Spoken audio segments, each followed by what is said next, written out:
ও আমার ঢাকার হাজারীবাগের আমার যুবক ভাইরা, আমার মুরব্বী বাবারা, পর্দার আড়ালের মা বোনেরা, একটু দিলের কান লাগাইয়া শোনো। আসন দিয়া বসো, 2 ফোঁটা চোখের পানি ফালাও, আর মনে মনে ভাবো কোন দুনিয়ার পাগল হইছো, কোন দলের পাগল হইছো, কোন নেতা নেত্রীর পাগল হইছো, কার জন্য জীবন দাও। আমার মাওলা তোমারে আমারে কেন দুনিয়ায় পাঠাইলো, আর কি করতেছো রে বাবা? কি নিয়ে কবরে রওনা করছ?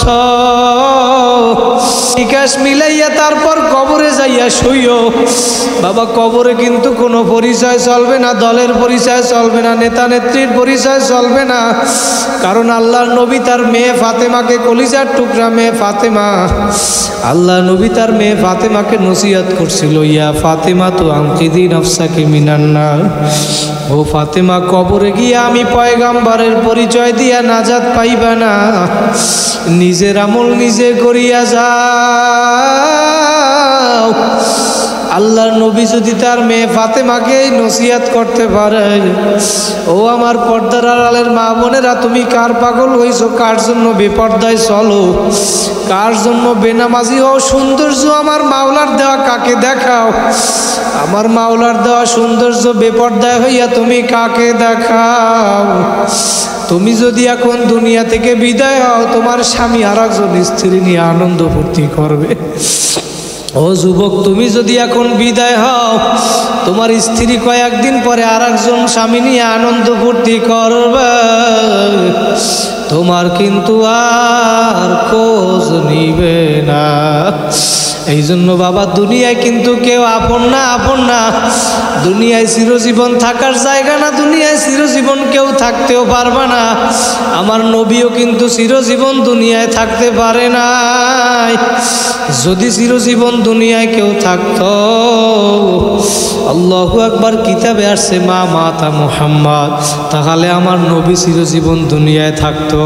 আমার নবীও তো চিরজীবন দুনিয়ায় থাকতে পারে নাই, পারছে? নবী যেহেতু দুনিয়ায় থাকতে পারে নাই, তোমার আমার কি অবস্থা হবে ভাইরা? আল্লাহর নবীও কিন্তু দুনিয়া থেকে বিদায়।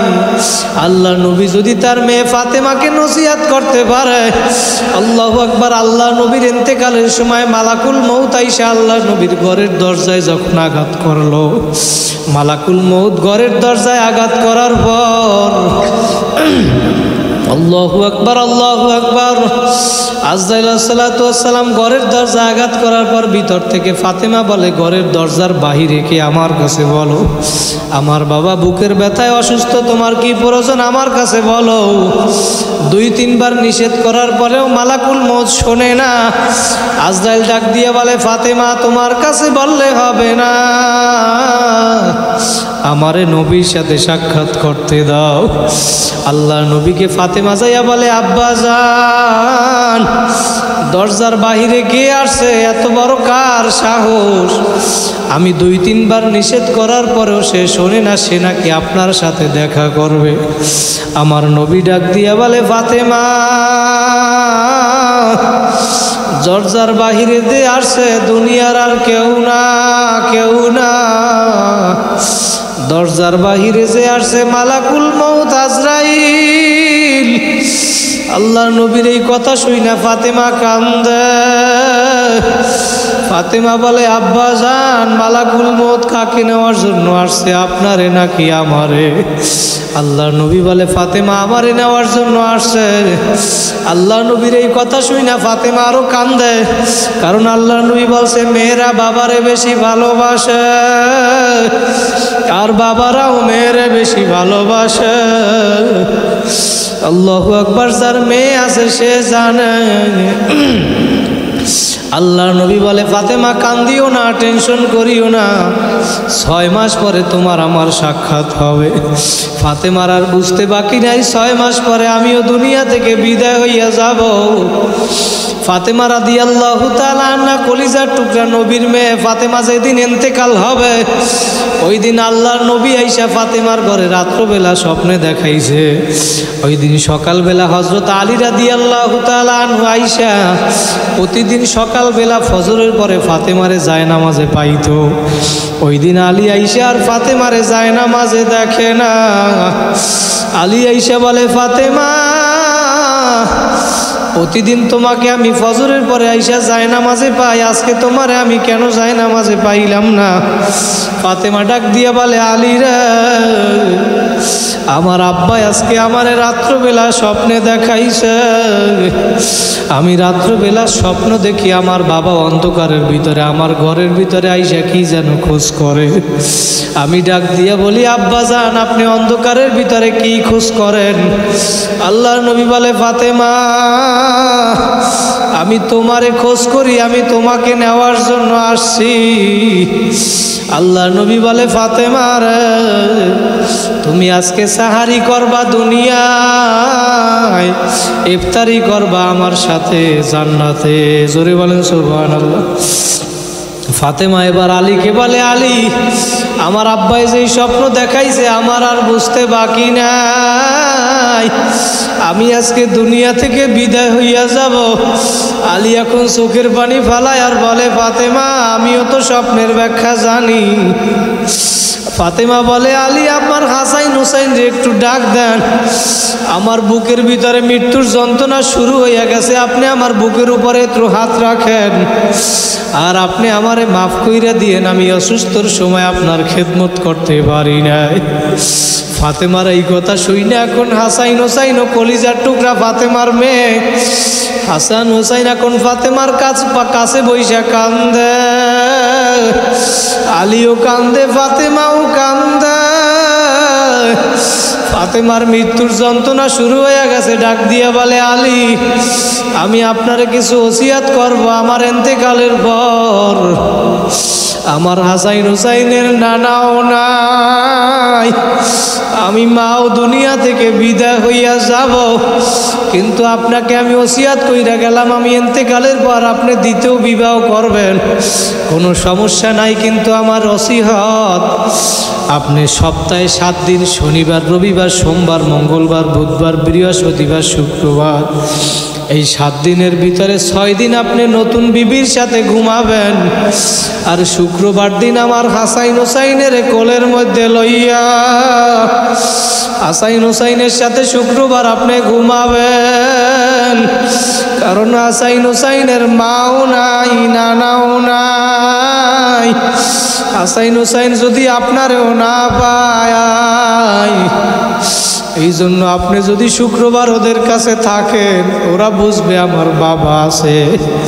ও আমার হাজারিবাগের বাইরে কার মা নাই, কার বাবা নাই, যার মা বাবা নাই ও জানে মা বাবা কি জিনিস।